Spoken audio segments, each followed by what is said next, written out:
Welcome back everyone to yet another session of the NTET prescribed topics. So here we will be learning about the psychology and the importance of psychology in the classroom management, right? So here we have to learn about the role of psychology in the classroom management. So where does it help? It helps in providing a positive like learning of psychology principles in classroom management perspective. We will be able to create positive, supportive and a learning environment, right? So how is it possible? By the importance of behaviorism and reinforcement. So B.F. Skinner, you might have heard about B.F. Skinner. B.F. Skinner is a person who mentioned or emphasized on the role of positive and negative reinforcements. So positive reinforcements are in the form of praises or rewarding. Okay. So these things are done whenever there is a good behavior from the student point, right? So whenever there is a student disruption or student disciplinary action has been taken, that is usually a negative reinforcement. So whenever a good behavior is done is replied by a positive reinforcement, leads to that leads to encouraging of desirable behavior. And similarly, whenever we give a negative reinforcement towards an unwanted or bad behavior, that will encourage or reduce the formation of unwanted behavior. So that is the basic understanding of reinforcement and behaviorism, how this influences each other. Okay, so reward system or point system or maybe praises or encouraging students whenever they do something good, all those things come under the positive reinforcement, fine. And negative reinforcements are basically the punishment or advices or admonitions. Those are the negative reinforcements. Now coming to the cognitive psychology and information processing. So cognitive psychology focuses on how the students process the information. Okay, whatever information or the teachings that are given by the teacher to the students, how they process them and use them to solve the problems, and how they develop an understanding, right? So understanding about cognitive psychology, the teacher can adapt certain methods so that the students can process information faster, solve problem faster, and thereby enhance their learning and ultimately managing the classroom behavior of the particular group of students. Okay, so that can be in the form of understanding the complex concept, how the teacher can maintain or improve their strategy in keeping the students engaged in understanding certain complex objects or complex problems. Okay, such things can be done so that the teacher can finally ultimately reduce the confusion by understanding the students point of view. Okay, cognitive psychology is actually understanding or knowing the students capability. Okay, students capability of grasping the topic, fine. So that thereby the teacher will be understanding how faster or how easier the student can process the information given, fine. The next one is about social learning theory. So social learning theory was developed by Albert Bandura. Albert Bandura was the person who developed this social learning theory, which suggests that students learn behavior by the observing others. Okay, doing by observing or learning by observing. Okay, so if the peer group are good, if the student group is good, the student who are a little bit backwards, they will learn from the other student how the other student is behaving with each other. Or if the teacher is having some sort of bad behavior, then the student can imbibe that. So that is why the teacher is always supposed to have a good behavior, because that can significantly influence the student behavior, and ultimately the whole classroom dynamics can be influenced.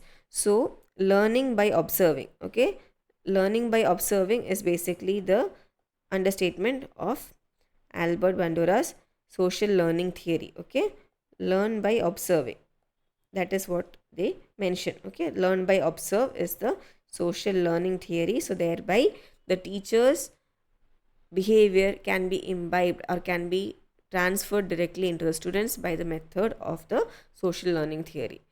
Now next is about developmental psychology. Developmental psychology is understanding the developmental stages of the student. Okay, so that is essential to understand and manage behavior. Okay, see, different age groups are there, right? The pubertal age group, the younger age group, every age group has different set of behavior because of the different developmental state. So cognitive emotional and social needs will be different in different age groups. So those things have to be understood. Teacher has to know about this particular thing called developmental psychology, that each student needs are different, especially the different age group. The cognitive developmental will be different, the emotional maturity will be different, the social needs will be different at each of the different age group. So understand that, and then only if the teacher focuses on developing a sense of belonging in the students in the particular age group, that will increase the trust in the in the teacher, and thereby increase the effectiveness of the classroom.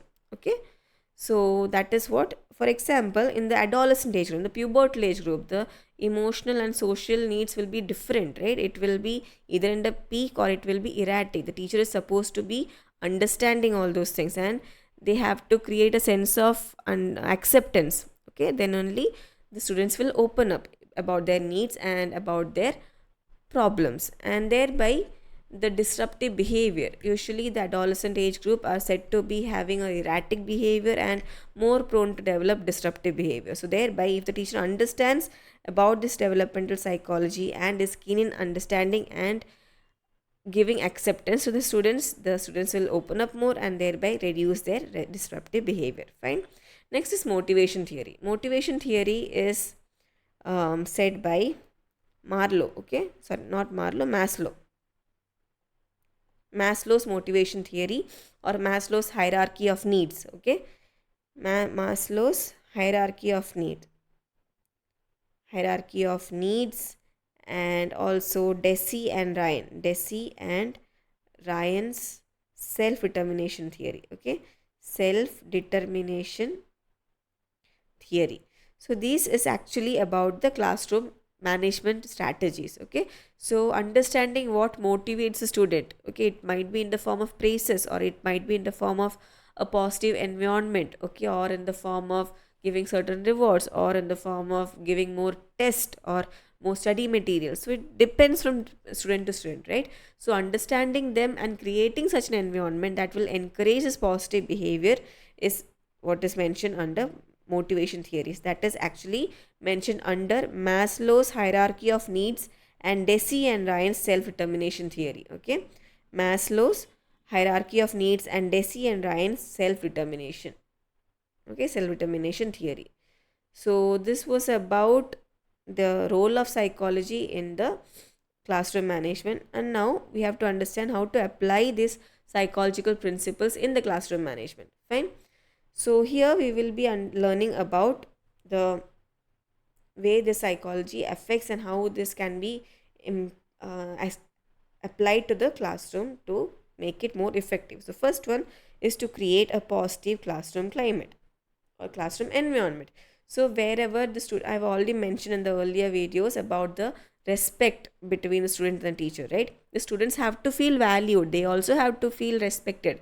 So that is the first and foremost thing to create a positive classroom environment. So the students should be respected and valued, means their opinions have to be valued and respected, and that will emphasize on the importance of their emotional needs, students' emotional needs and social needs. The students will understand that the teacher knows their emotional and social needs, and thereby trusting the teacher more. Thereby, the supportive learning environment will be created by the teacher. Fine. So that is how the first one is about the creating of positive classroom environment. So all these things are possible only if the student or the teacher knows about these things, right? If the teacher has a proper understanding of the psychology, then only she or he will be able to create this positive classroom climate. The next one, differentiated instruction and differentiated instruction. So differentiated instruction is actually when we know the classroom is diverse, right? Classrooms are usually diverse, so different student will have different needs, right? Different learning needs. So thereby the teacher can create differentiated instruction, means student number 1 will be more more benefited by a visual form of learning, by student number 2 might be more helpful or more interested in auditory form of learning, right? So this teacher keeps in mind about these things and might give differentiated instruction, differentiated teaching method while teaching student number 1 or student number 2. It is differentiated. So tailoring this instructions or tailoring the teaching methods which tailoring the teaching methods or instructions to different individual according to their learning styles, that is called as differentiated instructions. So yeah, in certain MCQs, I have already seen certain MCQs according to this one. Okay, this question has been asked, or in the mock MCQs this has been asked. So differentiated instruction, you have to know what it is. This is actually tailoring the instructions or teaching methods to individual learning styles and abilities. Okay, so here I have given the example of student number 1 and 2, right? So if this teacher is not taking this into consideration, that student number 1 learns better whenever there's a visual aid, or if the student number 2 is learning better whenever there is an auditory aid, if the teacher ignores all these things, then that can create disinterest in both of these students, right? If they're not getting the way they want to learn, right? So thereby the classroom environment and the teaching will not be fulfilled. Learning is not fulfilled because the teacher will be frustrated and also the student also will be frustrated. So behavioral issues can develop. So thereby, if due to this differentiated instruction, the student number 1 will get visual aid of learning, and student number 2 will get auditory mode of learning, and thereby their learning is fulfilled, thereby their behavior can also be managed. Fine. So that is how differentiated instruction works. Next one is using behavioral contracts. Behavioral contracts is actually an agreement. Contract means agreement, right? It is an agreement between whom? Between the student and the teacher. Okay, so it is like the teacher might say, so you have to do this and this, otherwise you will lose that. For example, whenever there is a free period, if the teacher is supervising, she might tell, if you keep quiet, you can do whatever you want, but if you make some noise, I'll give you some assignments. Certain things are told by the teachers, right? So if you do keep quiet or do your work while keeping quiet, you can do whatever you want, but if you make noise, your free time will be lost and I'll give assignments. That is what usually the lecturers tell us in the classrooms, right? So similar way, contract means agreement between the students and the teacher. So if you keep quiet, you can do whatever you want. That is an agreement between the teacher and the student. So teacher knows this thing and the student also understands the expectation from them. So that will encourage good behavior and also responsibility in the student. So that is called as behavioral contract. Okay, so it provides guidelines, clear guidelines, and also accountability. Means in the earlier example mentioned, right, if they make noise, then they have to do assignments. So the student also keeps in mind that yeah, I'm not supposed to make any noise, otherwise we all will get assignments. So that is a kind of contract, right? So that was about behavioral contract, and that increases accountability. Okay, that gives guidelines to the students and that will encourage accountability among the students. Next one is mindfulness and self-regulation. So teaching mindfulness and self-regulation techniques, this will help in managing the emotions of the student and behavior. Okay, emotions and behavior can be managed via the self-regulation and mindfulness techniques. Mindfulness and self-regulation are psychological techniques which are developed by research and everything. So this is supposed to reduce stress. Okay, mindfulness, yoga, meditation, everything you might have heard. So these things calm the minds, right? It calms the mind and that can reduce stress and also improve the focus of the students. Okay, so mindfulness exercises are like deep breathing or visualization. Okay, guided visualization. So teacher might tell the students to close their eyes and visualize a certain object, or visualize a certain object, or visualize a certain scenario. That will encourage the student in having that set of mind before going into the topic. So guided visualization and mindfulness technique, that will help the student in developing or increasing their sharpness of mind. Okay, sharpness of mind. And also if at all the student is undergoing some stress situation, that can also be reduced. Okay, So that was about the psychological principles and how it is helpful in the maintenance of classroom management, right? Behaviorism and reinforcement, you have to learn about B.F. Skinner, who mentioned about the positive and negative reinforcement techniques, and social learning theory, that was by Albert Bandura, that is actually learning by observing. And next one is motivation theories, that is told under hierarchy of needs by Maslow, and Deci and Ryan self-determination theory. These names you have to understand, you have to remember under psychology. Okay, B.F. Skinner, Albert Bandura, and Maslow's hierarchy of need, and Deci and Ryan self-determination. We also learned about differentiated instruction, how the teacher tailors their strategy or teaching methods according to the needs of student, and also about the behavioral contracts between the student and teacher. Okay, so if you know all those things, the management of the student's behavior can be done in the classroom and outside the classroom also. Okay, and thereby the classroom environment will be more positive, and thereby increasing the response of the students and also increasing the learning capabilities. Next important section in our classroom management is about the personal approach. Okay, every teacher, everyone has their own personal approach, right, based on their own experiences, beliefs, or understanding, right? Understanding of what? Of the students. Okay, understanding of the students. So the personal approach will reflect on what? Reflect on the teaching style, teachers' values, and also specific needs of the classroom. So here we will be learning about the components and also other things. So I've already mentioned it reflects on the teacher's experience, beliefs, and understanding of the students. Okay, that is what the personal approach means. So here we'll be learning about the components. So first and foremost, we will learn about establishing core values. So every teacher will have their own core values. Some will be more about fairness and inclusivity. Some will be more about respect, right? It differs from teacher to teacher. So the teacher's core values, whichever it is there in the teacher, that will be transferred into their approach towards the class, right? So that will guide the classroom to understand what the teacher is expecting from the students, and also to reinforce these values in the classroom will create a classroom culture that aligns with the teacher's beliefs. Okay, and ultimately the students belief will also come into play there. Fine.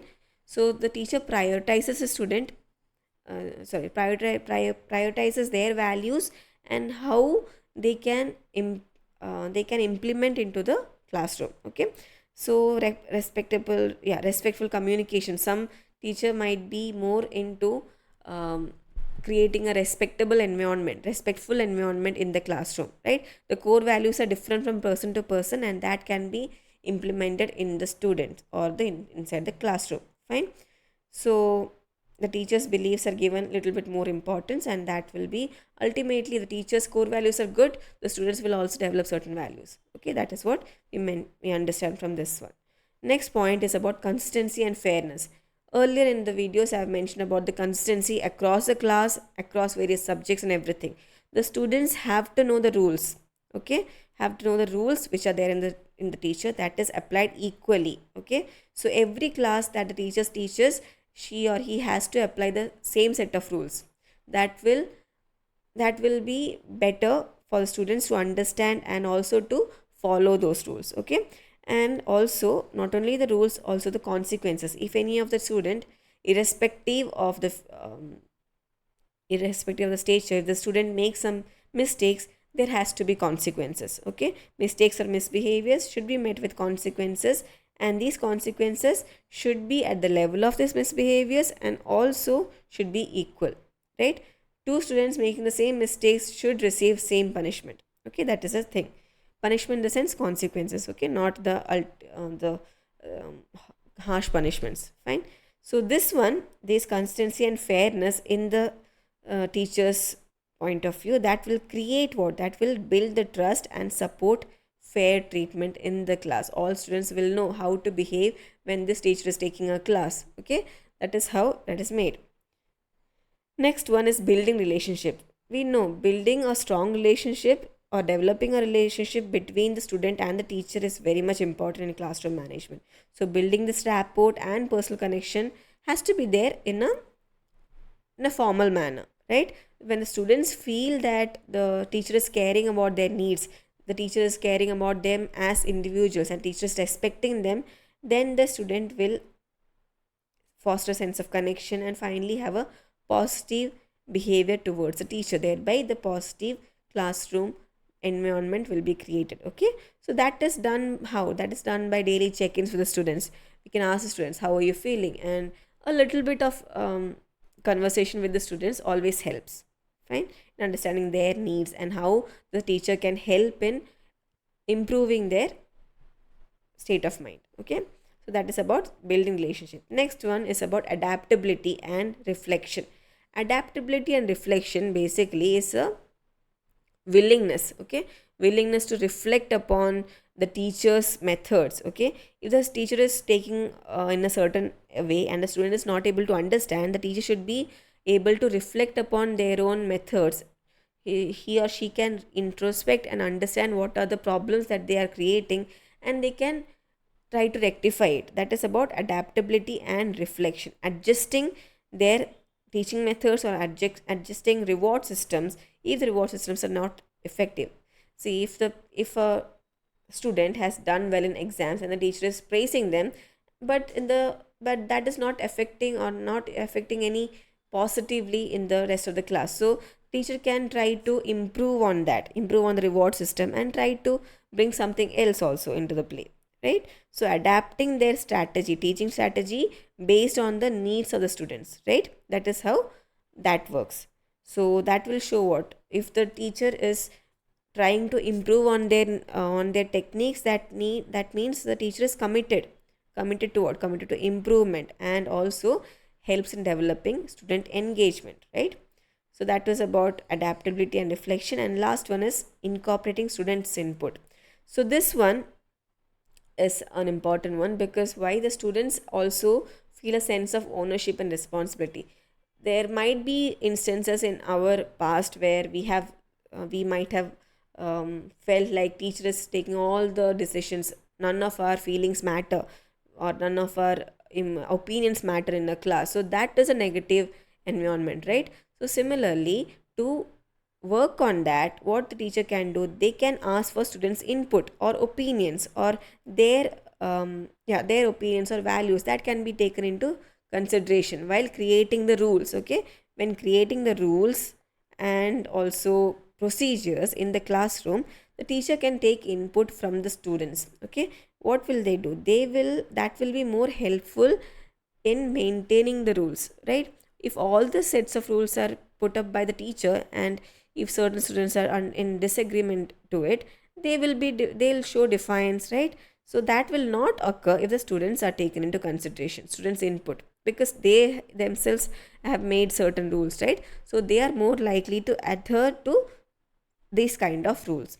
So incorporating students input and values or opinions have to be there while considering the classroom environment, fine. So these are the core values. I've already mentioned about core value, emphasizing on core values, consistency and fairness that has to be maintained, building relationship between the students, means building rapport.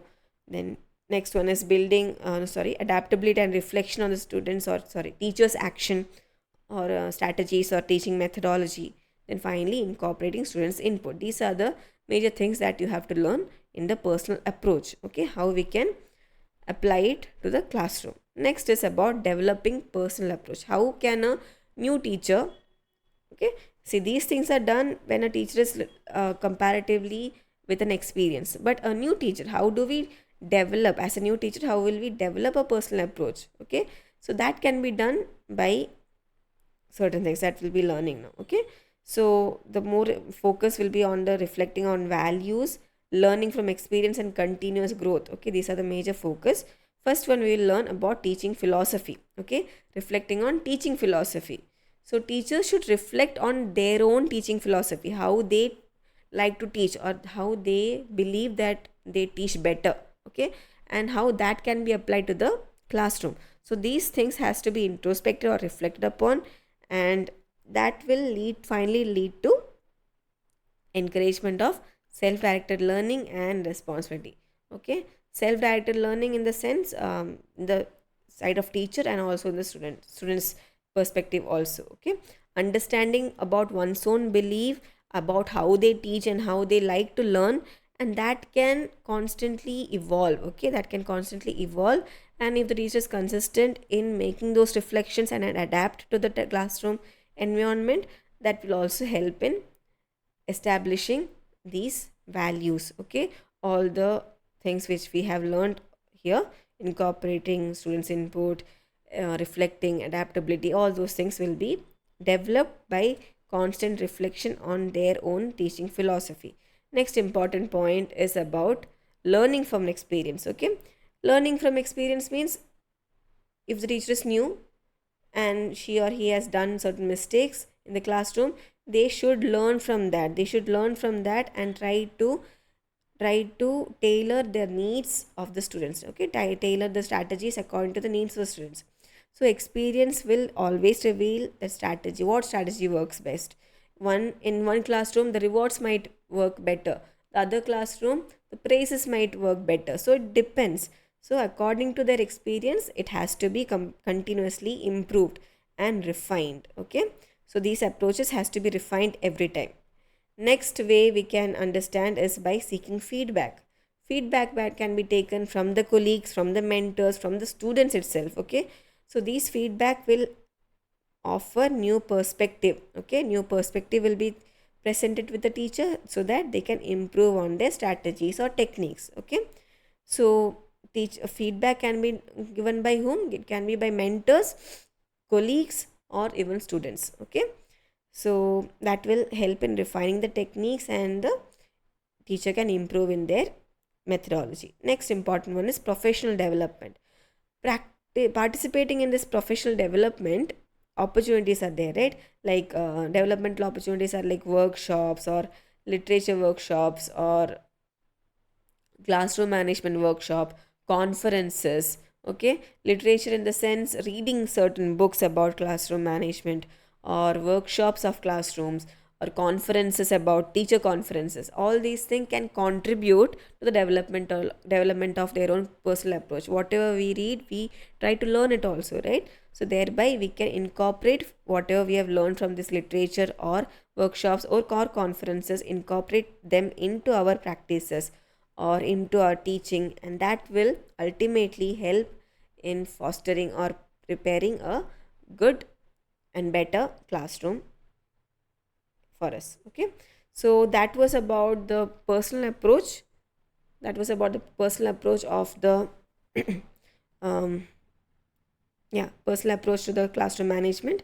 You have learned about the core values, how we can establish them, the consistency and fairness, building relationship, adaptability and reflection, incorporating student input, and how can we develop these personal approaches by reading philosophies, by understanding our own philosophies, and by learning from our own experiences or experience from some other person, and seeking feedback from mentors, teachers, means colleagues or students, and finally professional development workshops or literature or even conferences can help us in improving our own practice or our own teaching methodology. Okay, that was about this one. Next, moving on to the topic is ensuring manage engagement and motivation in classroom. Okay, how can the teacher ensure that there is engagement and motivation in the classroom?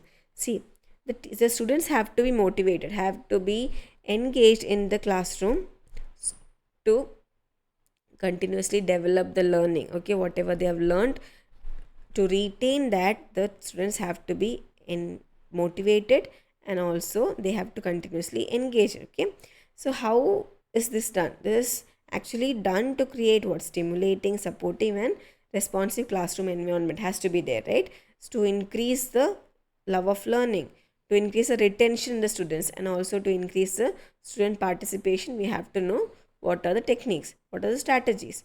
So first strategy is to create relevant and meaningful lesson. Okay, simply reading all the topics are not enough. The students will not be interested in just a monotonous class. Instead, they will be more likely to engage in with material which they find relevant to their lives. Okay, so the teachers can enhance this engagement by connecting the lessons to real world issues, right? For example, if we take a medical example, while learning about ALS, okay, while learning about ALS, we can give a story about Stephen Hawking, who had been suffering from this particular disease. So giving that story which will engage the students in learning about, like they will be more interested in understanding about this specific illness, right? So that is about a example of how it is helpful in bringing relevant lessons, right? Relevance is very much important. Relevance in the society, relevance in the student's life create more engagement, okay?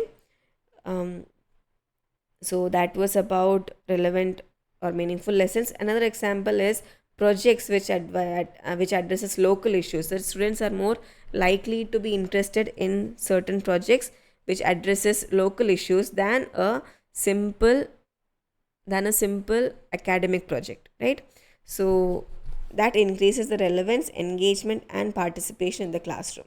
Next important one is incorporating active learning. Okay, incorporating active learning is actually, active learning means what? Active learning means students are involved in the process of acting, or sorry, involved in the process of learning through activities. Okay, for example, critical thinking, collaboration, or hands-on involvement and hands-on participation.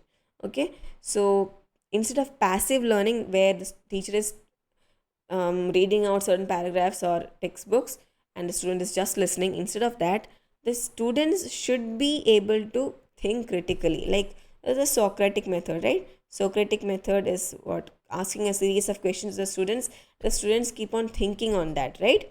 So that is a method of teaching which will increase active learning.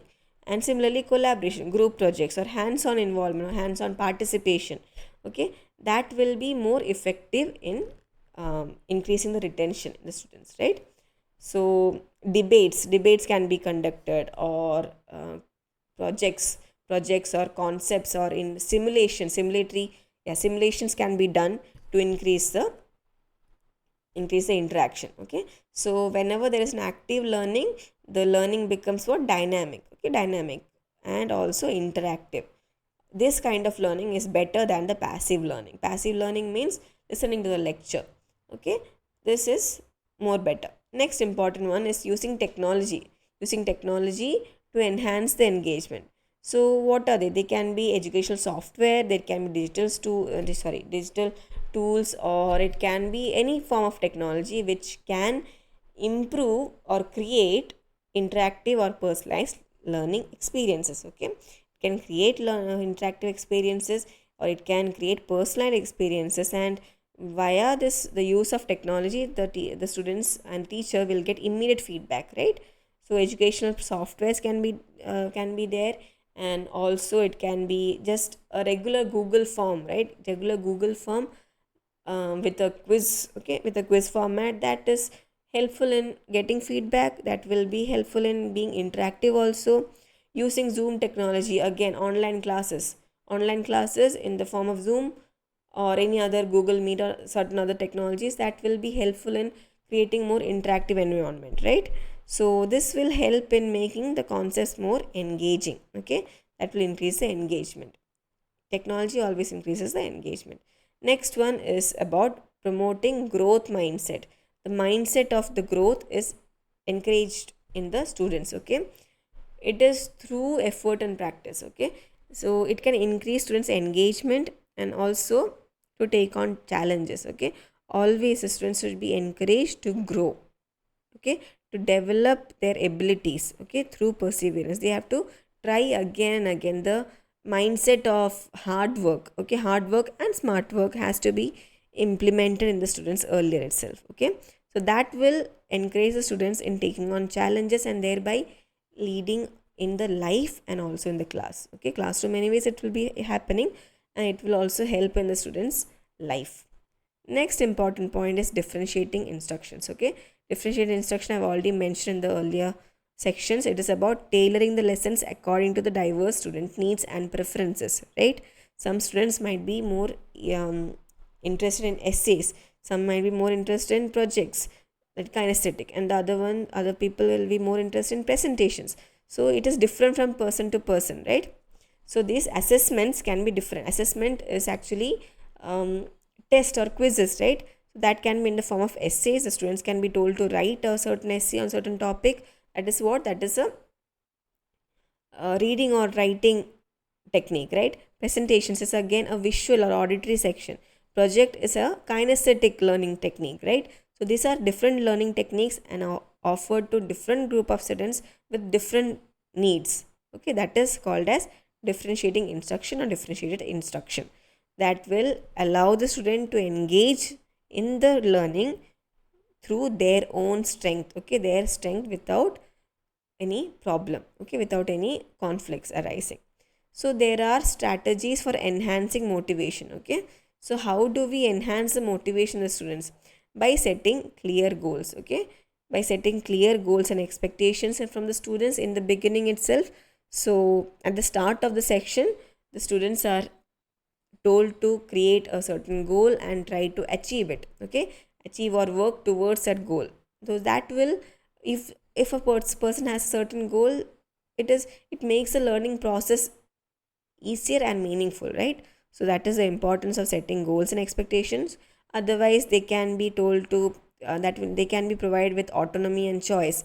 Means students can be given choice, okay, about research topics. We can tell that the students have to create a project on certain thing, but we will not, we will give the selection of the topics to the student. That will create a sense of autonomy. Means the students will be able to make their own choices, and that will create or increase motivation because they have chosen their own topic, right? Whenever students choose their topic, usually it is more of their own interest, right? Their own interest. So whenever it is of their own interest, it will increase the motivation. And obviously because they are given their own choice, it will empower the students and also ownership of their own needs. Okay, their own needs or their own mode of learning. So that will obviously increase the interest and engagement in the student. So first one we mentioned about setting clear goals and expectation. Next one is about providing the autonomy and choice. Next is about fostering positive learning environment. All we have learned till now, right? Providing this positive learning environment which is safe, which is supportive, okay, where the students are felt respected and valued. That will always encourage in building confidence, because in a positive environment, in a safe environment, we tend to be more confident, right? So that kind of culture has to be, set up in the beginning. Okay, and if the environment in which we learn are safe, we will be more um, more interested in taking risk, right? No, because we know we have a safe net to fall back upon. Because once these students go into the actual real world, they cannot anticipate this risk, right? So before that only, when they are in a safe positive classroom environment, they are taught to take risk and also to have confidence upon their own abilities. Okay, that is how it will help in creating a positive environment in the students. Next one is about using intrinsic and extrinsic motivation. Okay, intrinsic means what? Within themselves, right? Internal factors or internal drive, such as what? Curiosity. If the students are more curious about certain thing, they are likely to more interest in learning about certain things, right? Interest, curiosity, that comes under internal drive or intrinsic factors, intrinsic motivation. Next is about extrinsic motivation. Extrinsic motivations are what? It can be rewards or recognition. Okay, like in institutions we have first prize, second prize, third prize, and everything, right? The gold medals and also certificates of certain achievements. These are the external rewards that the teacher can give. Okay, again that will again keep the keep the student motivated in the learning. Okay, it is a positive reinforcement, and thereby it should ultimately promote the love of learning. Okay, so that was about the motivation. Next one is providing feedback. Providing feedback is very much important because students will understand their progress. Okay, after a class, or after a semester or session, the teacher is supposed to give certain feedback to the students so that students can improve on their negative points and they can build up upon their positive points. Okay, their progress can be acknowledged. Okay, also the teacher acknowledges their progress and also guides the student in their learning process. Okay, and yeah, for example, giving immediate constructive feedback. For example, a student has done a project on certain on a certain topic. If the student has made some mistakes, we can correct them, like immediately we can correct them. And if they have done something good, and if the essay, for example, if they have written an essay on a certain project and it has been excellent, we have to celebrate their success also. That is again a form of positive reinforcement. Okay, that will do what, that will boost, yeah, that will boost the motivation and encourages continued effort. Okay, once the students have completed the projects, that is also a form of completion, right? Completing a certain thing, that can also be celebrated. If they have done certain good things, then also it can be celebrated. If they have done something bad, they can be advised. And yet it should be constructive, the feedback should always be constructive. Okay, so that was about this particular topic of how to ensure the engagement and motivation of this classroom. Okay, so by doing all these things, we can kind of ensure that this classroom is kept motivated in the learning. Next important point, or next important section, is the routines and technology. Okay, routines and technology in the classroom, how we can enhance the classroom and enhance the classroom structure, engagement and learning via technology, right? So whenever there is a routine, okay, whenever there is a routine that is established in a classroom, like for example, in certain classrooms there can be, nowadays everyone has cell phones, right? So before entering or before beginning the classes, the teacher might pass on a certain box in which the students keep their phones. So that is a routine. Every day before classes, the students are supposed to keep their phone in that particular box. So that is a routine that has to be followed, that provides structure, that provides predictability. Okay, predictability towards in the classroom. Okay, and this routine is not only on the specific example I gave, it can be in any form. Okay, that will be learning in this particular section. Next important one is technology, right? What is the role of technology? This technology enhances this routine, also supports the engagement and offers new learning opportunities. Okay, technology always offers a new learning technology which is obviously interactive and personalized, right? So the importance of routine will be learning now. First one is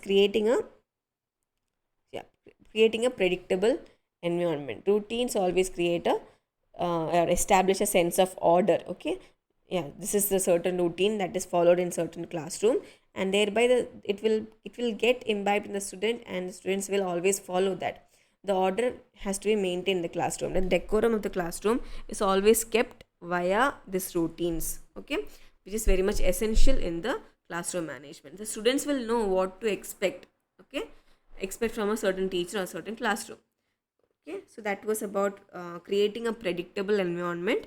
And the next importance of routines in classroom is promoting time management. Okay, so when the students know such and such routine is supposed to be occurring in certain classrooms, they will do it by themselves, right? Once the routine is established, they will do it by themselves instead of making them doing, right? So that will allow the smooth flow of the classroom, and thereby the teacher doesn't have to always instruct the students to do those things, right? Thereby minimizing the instructive time on the routines. Instead, that time can be given for learning. Okay, thereby time management can be done. Next important one is supporting student independence. Okay, the routines will empower the students to take responsibility of their action.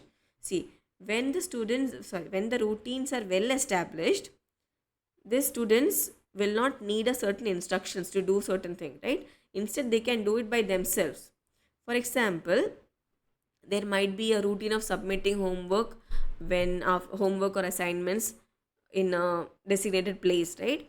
So the teacher doesn't have to instruct the student again every time that they have to submit the assignments the morning on a a certain place. Instead, the student, after completing the assignment, they can themselves go and keep it on the desk or tray or whatever. So that thereby the students can perform their task independently without the constant guidance of the teacher. Okay, teacher is just there to help. Constant guidance is not required if the routine is established. If it is not, that might create a certain confusion and chaos in the classroom. Okay, next important point in the importance of routine is facilitating classroom management. Obviously, all the most of the behavioral issues can be reduced by routine. Okay, so routines are what? Routines are actually expectations. Okay, teacher is expecting this behavior, this following of routine behavior from the student. Okay, the students have to know what is expected of them. Okay, so when the students know what is expected of them, they are less likely to engage in disruptive behavior. That if the student is not knowing what are they supposed to do, they might be um, lacking or slacking in the classes, right? Instead, if there is a proper established routine, that will reduce the disruptive behavior in the classroom, thereby increasing the classroom efficiency. Next one is enhancing learning and engagement. Same thing. So routines can enhance the learning and engagement. How? Because there will be regular review sessions. Routines are actually what? Routines can be anything. Regular tests, regular assessments, regular like by the end of the week there might be teachers who might be having a routine of doing tests or exams every week or every month. That will increase what? That will increase the learning, because the students know by the end of the week we will have a test, so we have to learn whatever is taught in the class, right? So that will increase the learning. Okay, so that was about the importance of routine. Now we have to know about the importance of technology, right? So first one, importance of integrating technology. How do they do? It can be via digital tools, right? Digital tools can be in the form of um, taking attendance. Nowadays there are certain colleges have this punching system, right? Punching system, biometric system to give attendance. So that is actually a tool which helps in here, which reduces the work of the teacher in marking the attendance. Instead, attendance can be marked by that digital tool itself, by the biometric system. So that is one method of classroom management that can be done by technology, right? So automating the processes, and when the processes are automated via technology, that can do what? That can reduce the time consumption can be reduced, and also administrative tasks. Okay, administrative tasks can be reduced in the classroom. Fine. So that is one integration of the technology. Next one is enhancing instructional routines. Okay, technology can be used to enhance instructional routines. How? By providing interactive personalized experience, like giving educational apps or online simulations. Okay, nowadays nowadays instead of cadaver for first year anatomy in major health institutions, there are 3D 3D images, or where there can be simulation of a cadaver. Okay, simulation of cadaver in the sense, because cadavers are not easily available for every medical colleges, right? So instead they will use a 3D technique where the students can have their own simulatory models of a cadaver and learn from that, right? So their instructional routine can be increased there. This integration of this simulatory methods can increase the learning and can increase the engagement of the student. Okay, so also other than that, there can be this learning management systems. Okay, where daily quizzes or daily assignments or resources, all the online resources that can be directly available to the um, students, like online e-libraries are there, right? So e-libraries can be opened up for the students, where they will get the resources. If the teacher wants to submit or wants the students to submit assignments, the assignments can be submitted via that. So all these apps are available, and all these resources are also available and should be made available to increase the learning in the students. Next one is supporting collaborative learning. What is collaborative learning? Collaborative learning is actually um, learning with the peers. Okay, collaboration among the students. So that can be done via group work, right? Group work, group discussion, peer feedback, all those things are done via technology. Okay, that technology can also help in integrating all these things, collaborative learning in the classroom. So how does that work? Like Google Docs are there, right? Google Docs can be used for group projects. For example, the teacher gives a certain group project that can be via Google document, where the students can do the work at their home. Okay, Google Docs, you all might have used Google Docs. We will have a Google account which is linked to the document, and wherever the student is, the people are there, they can create or edit on the same document. So thereby collaborate, all the students are collaborating together on the certain project, and that encourages or increases the efficiency. Okay, that increases the efficiency and collaboration, and real time idea sharing can be there. Okay, that can also be done with the help of technology. All these things can be done without technology also, but technology enhances them. That is a major thing. Next one is using technology for differentiated instruction, right? Differentiated instruction, I've already mentioned, is tailoring to specific or individual student needs, right? So digital tools can be offered according to various levels of difficulty, various pacing or content delivery, because students can learn according to their own pace. Like, there might be video lectures that is available to the students. Nowadays videos can be seen in 1x speed, 2x speed, even the speed can be reduced if the student is a fast learner, wants wants faster audio transmission or video transmission, they can increase the speed of the video, right? So thereby increasing their efficiency. There is another student who wants slow paced video, they can reduce the speed of the video and listen to it. Similarly, that will increase the efficiency. So differentiated instruction means differentiating according to the student's performance or student's need. Next one is gamification. Gamification, from the terminology only you can understand, gamification can be divided into game and fication. Okay, gamification is actually gamifying. Okay, gamifying is use of game elements in non-game context. Okay, use of game elements in non-game context, like providing badges, providing points, providing leaderboard. Most of you might have seen Harry Potter, I think. So in that Harry Potter, you have read or seen Harry Potter movies. So in that you might have heard about 10 points to Gryffindor, 20 points to Slytherin, etc. So their houses have been divided and points are been given, right? So whenever a student does something good or a group of students does something good, the teacher can give badges, they can give points. So these are a point or a type of positive reinforcement.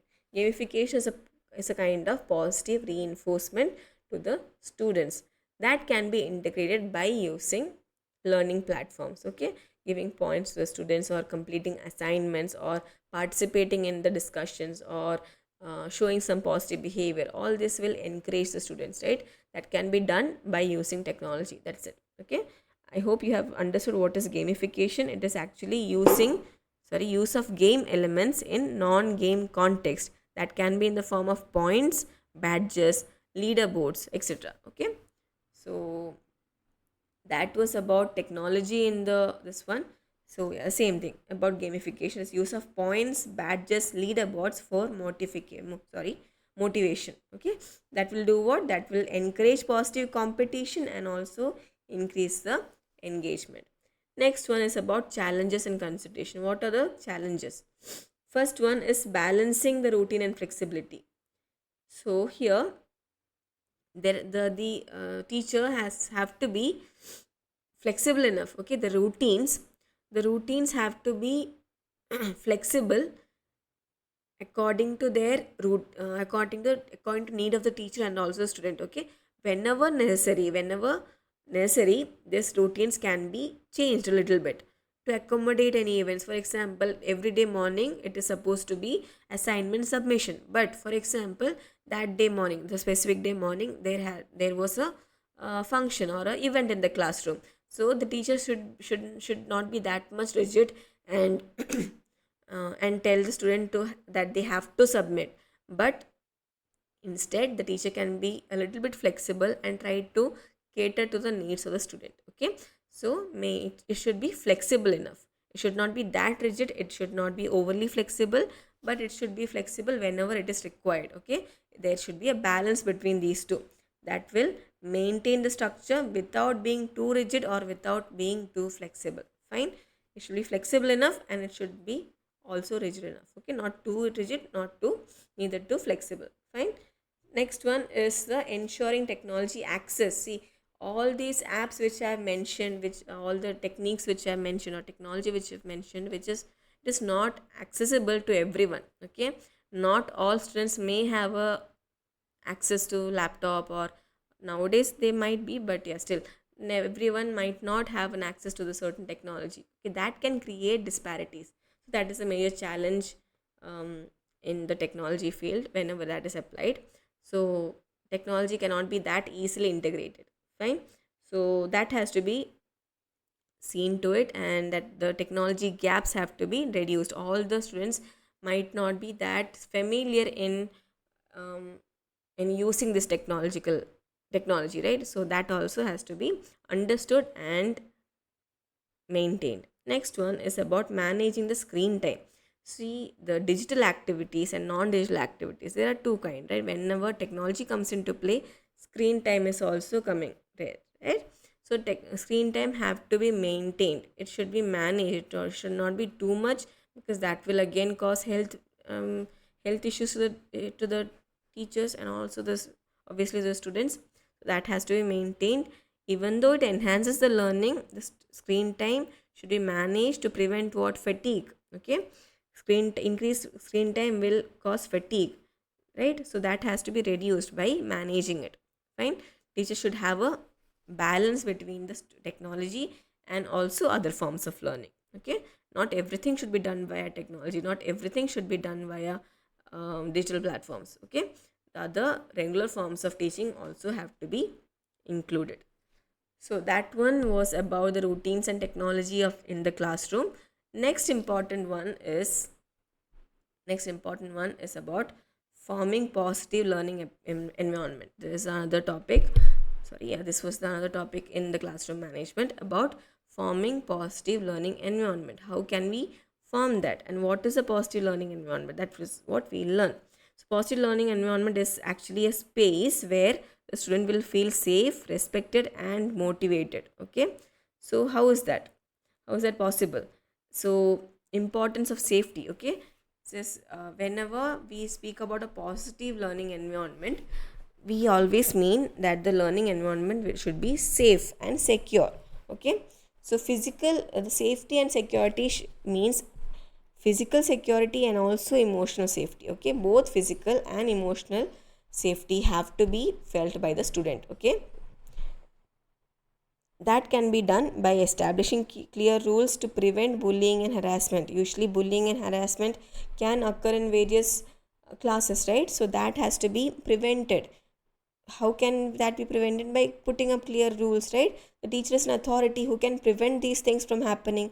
So if the teacher can give the rules to the students initially itself, that can prevent to a large extent. Okay, bullying and harassment can be reduced. And also about no tolerance policy, you might have heard about institutions, right? For example, ragging is not tolerated in any of the institutions, and usually the students are immediately suspended or rusticated. So such policies have to be there in play so that the students will feel, means the vulnerable students will feel safer. Okay, so that is about the safety and security. Both physical and emotional safety has to be there. Fine. Next one is respect and inclusion. I mentioned about respect and inclusion, right? Respect and inclusion means what? The students and the teacher both have to be having mutual respect. Give respect and take respect. You have learnt about it, right? So this one has to be followed in the classrooms. Then and only then there will be a mutual understanding. And similarly, this can also be done by recognizing the diversity. Okay, see, all the students will not be same. They can be of different classes, they can be of different religion, or they can be from different cultural background. The teacher have to understand and provide inclusion to everyone. Okay, they have to be celebrated. the diversity in the classroom have to be celebrated. Using of language especially, it has to be a language which is understood by all of the students equally. Okay, that will ensure that the student is feeling valued and included in all of the activities. Okay, using of inclusive language and also diverse materials, that will help in doing that, right? That will help in achieving this respect and inclusion. Next one is about engagement and motivation. Engagement and motivation can be established by using interactive methods, or different kinds of teaching methods can be done, can be used to create an engagement and motivation in the classroom. See, every time using interactive method is not good, right? Sometimes the teacher has to have a lecture methodology also, and lecture mode of teaching also. Sometimes Socratic mode of teaching has to be followed. Okay, so different kinds of teaching methods, whichever we have learned, all of them might be required in a same classroom. So that will be helpful. And also, not only in the teaching methods, also connecting the lessons to real world application. The students have to learn that whatever they are learning here in the classroom will somehow be helpful in real world, how it can be applied to the real world. The practical application should be known to the students, so that the lessons or the learning will be more helpful. Okay, it will retain more, yeah, for more amount of time. And keeping the content or keeping the topics relevant to the students lives and interest will also help in increasing the engagement and motivation. Next, and the next one is about the support. Okay, support and encouragement. So this is about the positive reinforcements for good behavior, like reward program, right? Reward programs for good behavior, all these things is a method of encouragement, right? So constructive feedback, if at all the students are having any mistakes, there should be a constructive feedback. Always remember, the feedback has to be constructive. Okay, not the other way, not the harsh feedback. It should be constructive feedback. Only then the growth will be there. Otherwise the student will be desperate, and that will not achieve anything for the teacher or the student. Fine. So creating a reward program for the behavior and academic progress is one kind of support and encouragement that can be done in the classroom. Okay, positive reinforcement techniques, constructive feedback, reward systems, all are the methods of encouragement. Okay, next one is the collaboration. Okay, collaboration and community. So this is actually teamwork. Okay, collaboration community is actually teamwork. So whenever group projects are there, all the students come together, share ideas and support one another, right? So whenever there is a group project or cooperative learning strategies or collaborative learning projects or peer reviews, all those things will help in building support among the students. Okay, here the teacher is just supervising, and the team or the group is supposed to do the work. That will increase the teamwork, that will increase the support, and that will encourage the students in sharing their ideas in a respectful space. Okay, the teacher should be careful enough in creating a respectful space where the students can share their ideas. Okay, that will again increase the engagement. Okay, again increase the engagement, and also finally, about all those things, it will benefit the students in creating a positive learning environment. Okay, so positive learning environment will increase student engagement and learning and outcomes. It will increase teacher satisfaction. It will increase or enhance the community engagement and support. And finally, it will improve the health and well-being of the teacher and the students together. Okay, so all these things are done via the positive learning environment, formation of a positive learning environment. For that, there has to be collaboration community, there has to be support and engagement, there has to be motivated, the strategy should be of motivation, there has to be inclusion and respect among the students and also among the teachers. And first and foremost, it is a safety and security, the emotional and physical safety of the students and teacher has to be kept in mind before creating a classroom. Okay, so that was the major things about the positive learning environment. Next important one Next, most important one is disciplinary problems. Okay, disciplinary problems is basically disruptions. These are basically disruptions or disruptions to the learning. Okay, any problem, it can be an external, it can be internal, but disciplinary issues are basically internal behavioral issues. Okay, it can be minor interruptions between classes, or it can be a aggression or bullying, that kind of defined behavior. So there are common disciplinary problems are basically we'll learn one by one. Their disruptive behavior, defiance, bullying, absenteeism, disrespect in the class. These things usually disrupt the whole class, and thereby the learning environment will turn sour. So to make these disciplinary issues, to correct them, there has to be disciplinary actions that have to be taken place. Okay, so we'll just learn a little bit. Misconduct, this one is not employee, it is about student teacher we are learning here now. So unwanted behaviors are actually disciplinary problems. It can be misconduct, it can be harassment, it can be discrimination, absenteeism, okay, poor performance, bullying, tardiness is lateness. Okay, all these things are actually disciplinary problems. And what are the actions that can be taken to rectify it? It can be warnings, verbal warning, written warning, and privileges. Okay, a lot of privileges can be given, and suspension, termination, they are far more harsher, but yeah, this can be done. So each one we will learn now. First one is disruptive behavior. Disruptive behavior is actually, for example, a classroom is in session, teacher is taking the lecture and the students are listening. Out of nowhere, one student suddenly starts talking, starts talking without being asked. Okay, because we know a routine is being maintained in this classroom, where the students have to ask before asking, ask permission before asking a doubt or something, right? That is a normal um, method or procedure what is done, right? So if they talk out of turn, or if they make some noise, or engage in some other activities in between the class, that is actually disruptive behavior. Okay, that will affect the flow of the lesson, and in turn it will also affect or distract other students. Okay, so examples are student interrupting frequently in between classes, and finally the student will also lose focus, and the teacher will also lose focus in the class. That is about disruptive behavior. Okay, and this is basically distracts the whole class. Disruptive behavior distracts the class or students. Next is about defiance and non-compliance. Defiance means refusal to follow instructions. Okay, the teacher has given certain instructions which the student doesn't want to follow. That is called as non-compliance, and with that they are challenging the authority, right? Challenging the authority. Who is the teacher here? Teacher is the authoritative figure, so she or he is the authority there.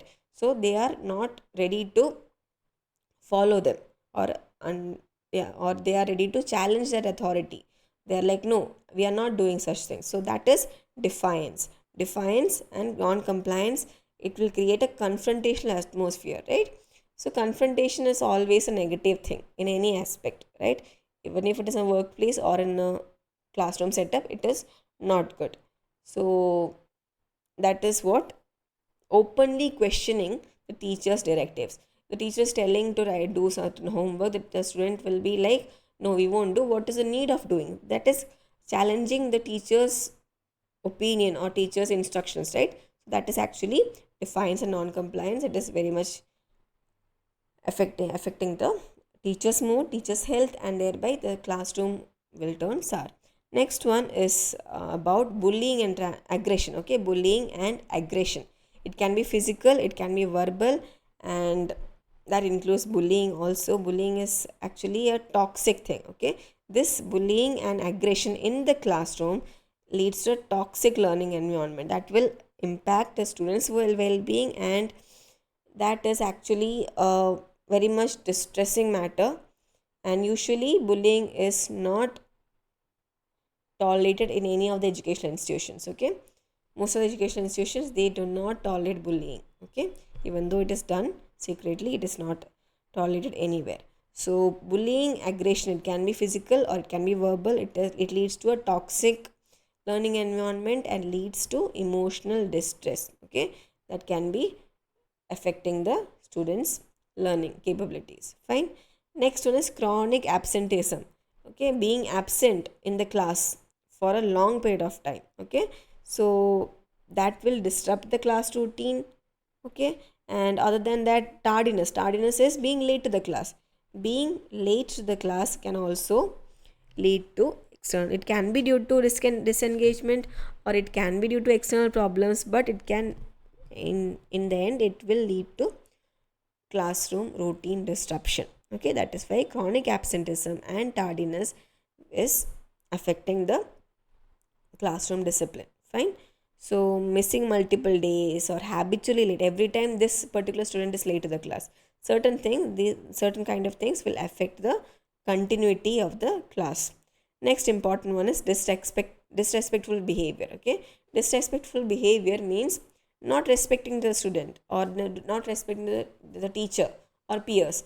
That is via this language, it can be via name calling or giving out certain inappropriate comments, okay.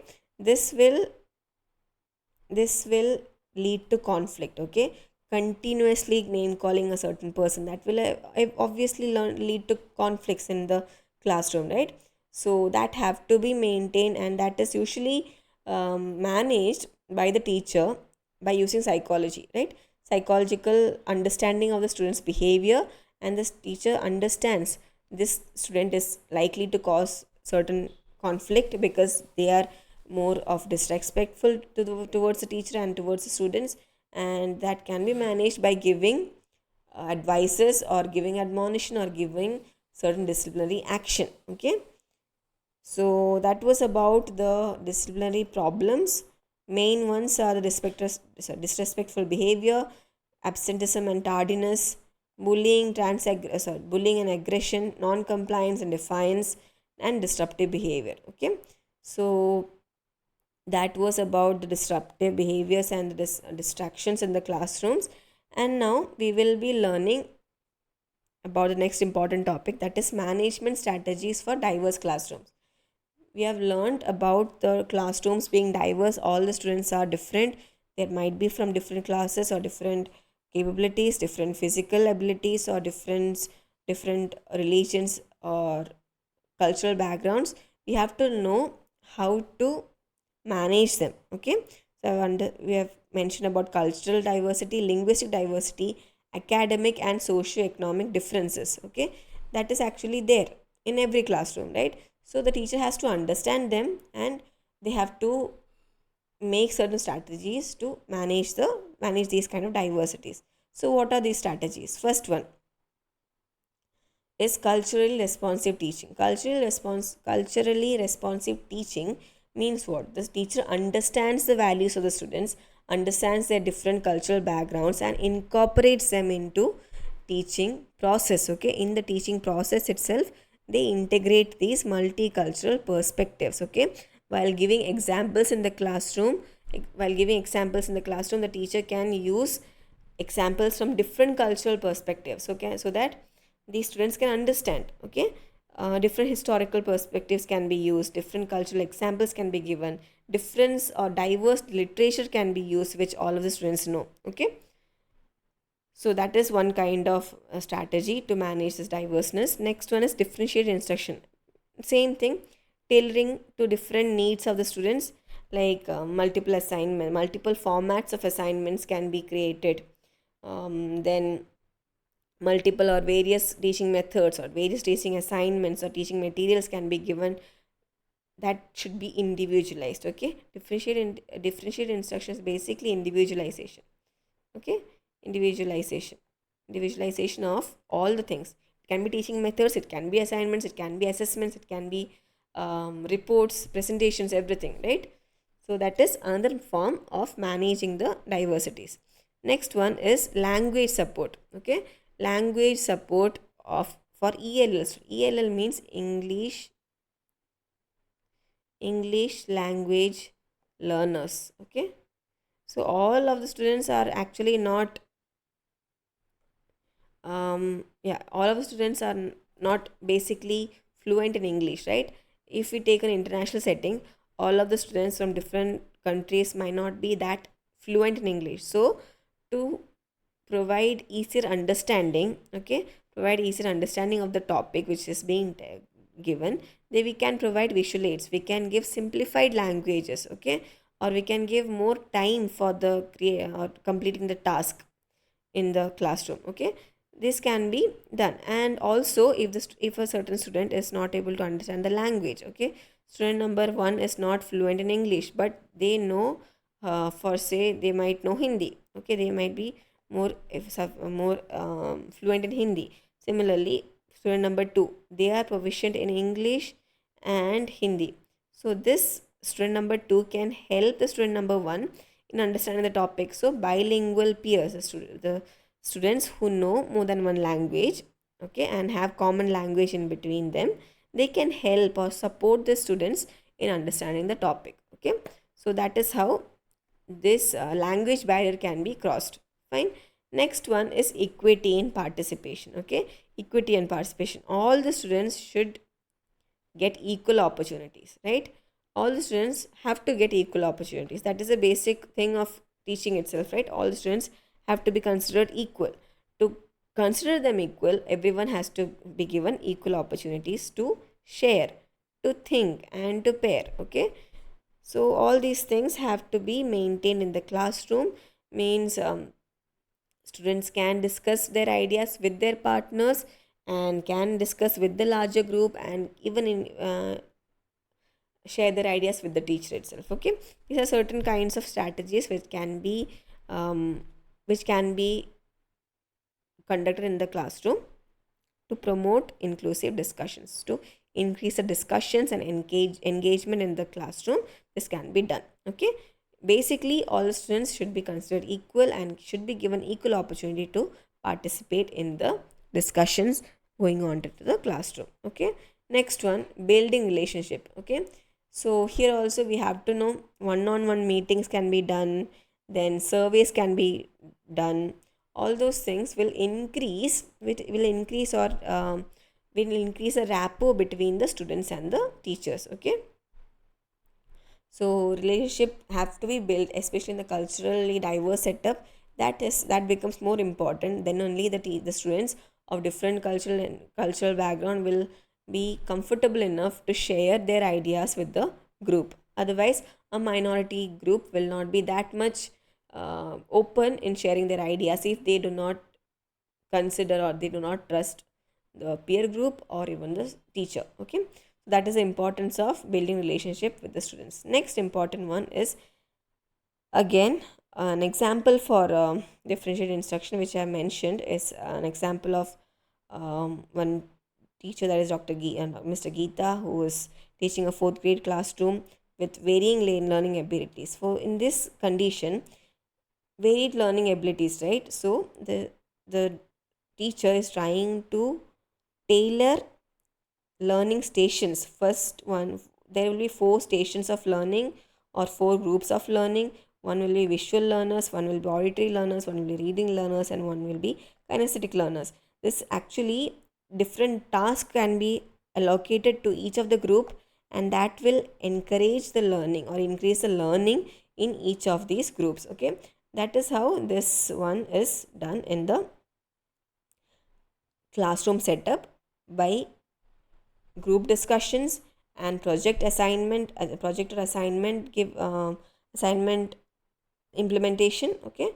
That is one kind of differentiated instruction, an example, okay. So that was about the inclusivity and diversity management in the strategy of managing diversity in the classrooms, by having a cultural responsive teaching, by having a differentiated instruction that is tailoring the needs of the student, language support for the students of different languages, equity in participation, means all the students have to be participating equally, and then building relationship in between the student and teacher, okay. So that was about the major points in the specific topic. Next, moving on to managing classroom and learning environment, okay. This basically means the other learning environments means clinics, OPDs, practical labs, skill labs, and community outreach programs. Okay, so that is also a learning environment. Okay, different learning environment than the classroom. So outside the classroom, where the students can learn. Okay, from a medical point of view, it is the clinics, OPD, labs, practical labs, skill labs, and community outreach. All of them we have done already in our UG and PG life, right? So this we will learn each and everything in detail, little bit detail. First one is about the clinical and OPD settings. In clinic and OPD settings, we have to know about certain dynamic. Okay, learning, we have to know that the learning environment here is dynamic. Through and through, the patients are coming, real patients are coming, the students are interacting with them, and here the major focus is to develop clinical skills, to develop professional behavior, and also to develop patient centered care. Okay, because the interaction is between the real patients and the students, but here obviously it will be under supervision. The students will learn to develop the skills by seeing the main doctor who is treating the patients. They'll see how the doctor is examining the patient, thereby learning the skills. They'll see how they are behaving with the patient, thereby learning the professional behavior, and also they'll see how they are treated, thereby learning the care. Okay, that is how the clinical OPD settings are done. But here there has to be a certain other things which have to be kept in mind. First is about safety and professionalism. We have to ensure that the environment is safe. Here the safety of patients also matter, right? Along with students, patients safety also should be kept in mind. Okay, the students should maintain professional standards. Okay, professional standards have to be kept. What are they? Hygiene maintenance, confidentiality, respectful behavior.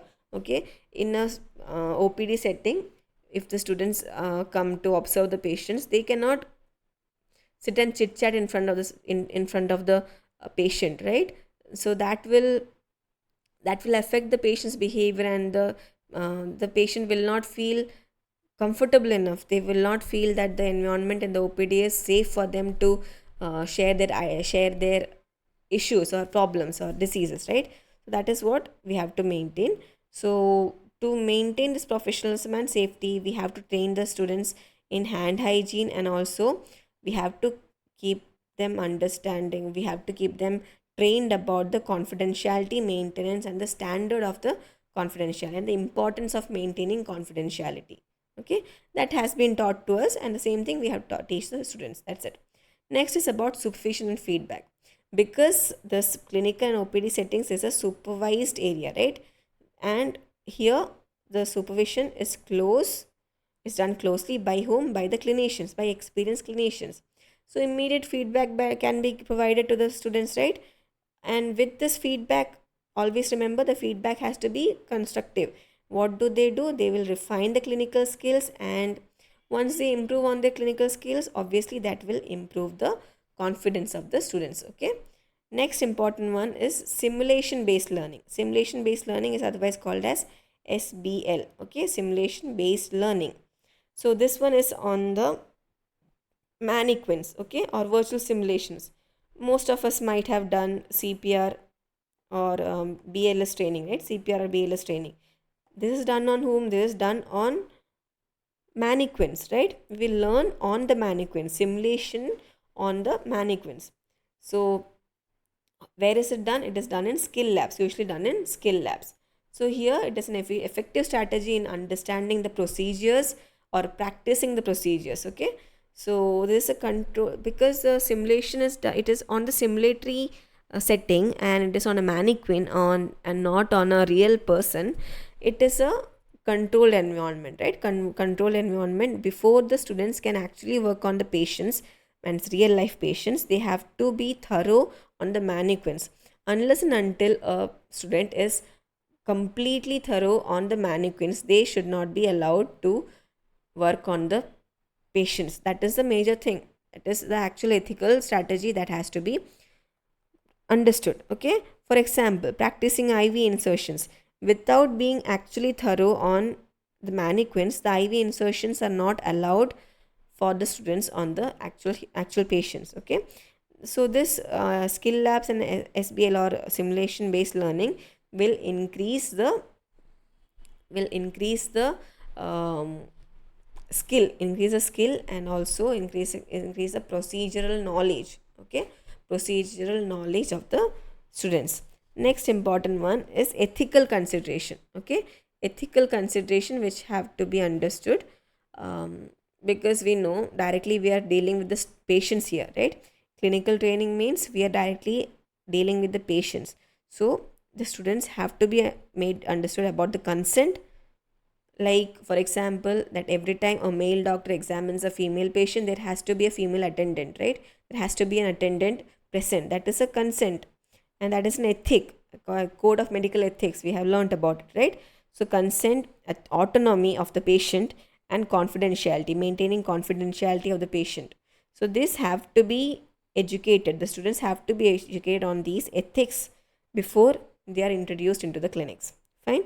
So that will prepare the student in ethical decision making if the students are um, educated on this one. Okay, next important one is practical and skill labs. In a little bit detail we'll learn about this. Skill labs, I've already mentioned, it is useful for SBL, simulation based learning. What do? They apply this theoretical knowledge on the mannequins, on virtual environment, through hands-on activities. Directly they are doing it, right? And because it is on mannequins, it is safe, obviously, and it is structured. Okay, it is an experiential learning. Experiential means doing and learning on experimenting and learning. Okay, because it is on a mannequin or virtual environment, it is usually more better. Okay, unless and until the student is completely learned on this particular practical aspects or skills, they are not allowed, usually they are not allowed to do it on real life patients. Okay, so safety protocols have to be maintained. Okay, safety measures have to be maintained, especially in the labs. Okay, practical labs, for example, in chemistry labs, the gloves have to be given, the goggles have to be given if the student is trying certain explosive experiments. In histology labs, again, while most of us have been doing this biochemistry experiments, right? Most of us might have broken some other thing, and thankfully most of us have been safe. But certain procedures, while doing it, there can be explosions, and that have to be maintained properly, and that have the safety measures have to be kept. Okay, in every labs there have to be safety equipments present. Okay, and safety gear or protective gear have to be there, and emergency response if at all. Okay, it doesn't occur, but if at all it occurs, it have to be. If at all any problem occurs, emergency measures have to come into play. If the fire breaks out while doing a chemistry experiment, it has to be controlled as fast as possible. Okay, so similar, that is an example. That have to Safety protocols have to be maintained and enforced in all of the labs. Okay, proper use of equipments and handling of chemicals have to be taught to the students. Next one, structured learning activities in labs, right? So labs should be organized, like organizing the labs with activities aligned to learning objectives, according to learning objectives. You might have seen the lab assistants. Before we enter into the lab itself, the lab assistants will keep all the things which is required for the certain experiments ready in the laboratories, right? So those things have to be maintained. This organization of this organization of the objects which is required for the learning of that particular experiment have to be kept. This organization helps the teacher in providing the step by step instructions uh, for an experiment, and also the students will be it will be helpful for students in learning the process easily, and will solidify the understanding. Basically, structured learning helps. Okay, helps in proper retention. Fine. Next one is about resource management. See, effective resource management means what are the resources, like the lab equipments, materials. This is essential. Okay, what will they include? They include all the necessary materials that is available, and the equipments that are in good working conditions. Okay, for example, a histology lab will have 10 or 20 microscopes at a time, right? So teachers should be able to train the students. Okay, the students have to be trained to take proper care and maintain these resources. It can be microscopes, it can be pipettes. Okay, so it can be anything, it can be anything that is available in the lab. Okay, to do a experiment on materials or equipments. Okay, everything. So those things have to be maintained properly and proper care has to be taken for these equipments.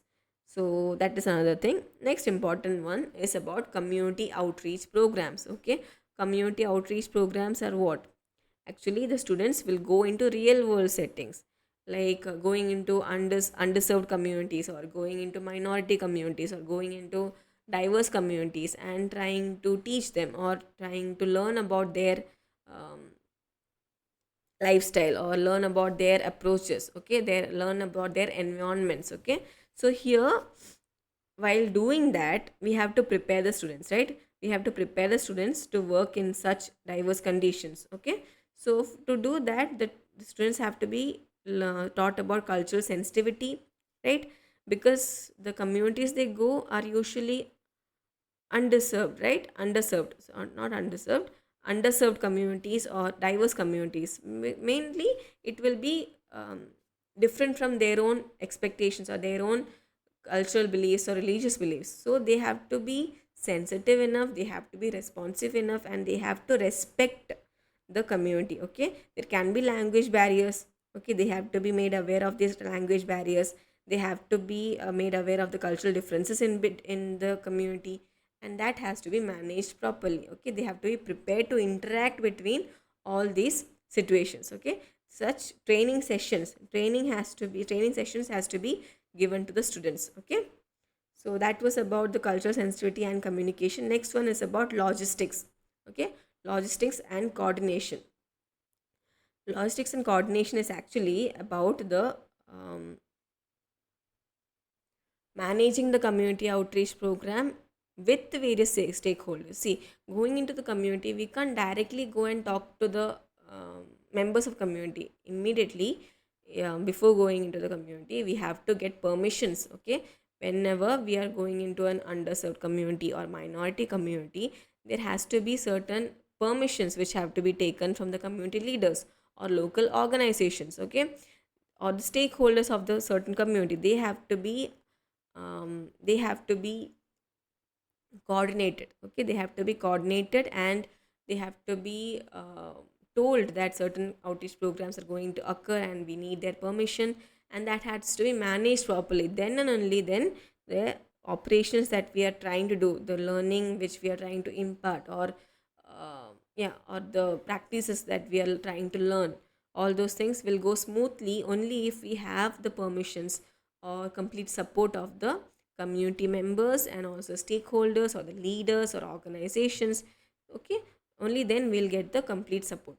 So thereby, that is the major things about this thing. We have learned about the community outreach program. There in the community outreach program, we have to learn about the cultural sensitivity and communication and logistic and coordination whenever we conduct a community outreach program. Fine.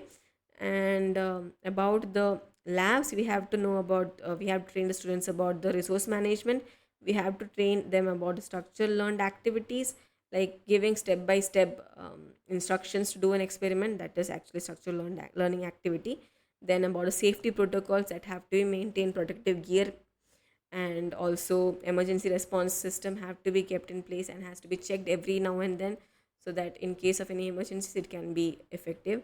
Then in case of skill labs, that is simulation based learning, the simulation based learning, we have to learn about the virtual simulation and mannequin uses. And all these things, simulation based learning is ultimately helping the students in applying their knowledge in clinical training. Whenever the students will go into clinical learning or clinical training, they have to know, they have to be educated on the ethics, medical code of ethics about the consent, autonomy, and the confidentiality which they have to maintain. Okay, so here the importance or the benefits of getting an OPD training is actually supervision. Obviously, it is a controlled structured environment where they will have supervision by the clinicians, and they will get immediate feedback which will again define the clinical skills. And then the safety and professionalism that have to be kept in mind. How is this safety kept in mind? By teaching the students in about the hygiene. Professionalism is maintained by practicing respectful behavior and confidentiality. And also we have to be understanding about the diverse needs of the patients, and how the students can understand the unique challenges they can face and how they can tackle them in the real life settings. Okay, that is the these are the other management or learning environments, okay, outside the classroom. This is the basic thing. Outside the classroom, what are the learning environments? They can be clinicals, they can be OPD setting, they can be skill labs, they can be practical labs, and they can be community outreach programs. All this way we can learn. Okay, so with that we finish this particular topic, that is classroom management. Various topics have been covered, various aspects have been covered. We have learned about psychologists and the names of certain psychologists which we have dealt with already, and certain types of teaching methods that also have been dealt. So yeah, all these things will be uploaded to the playlist. You can go and see the previous videos from the playlist. Please subscribe so that you will get the previous videos and also the recent videos which we will be uploading in the next classes. So thank you for listening. Have a nice day. Thank you.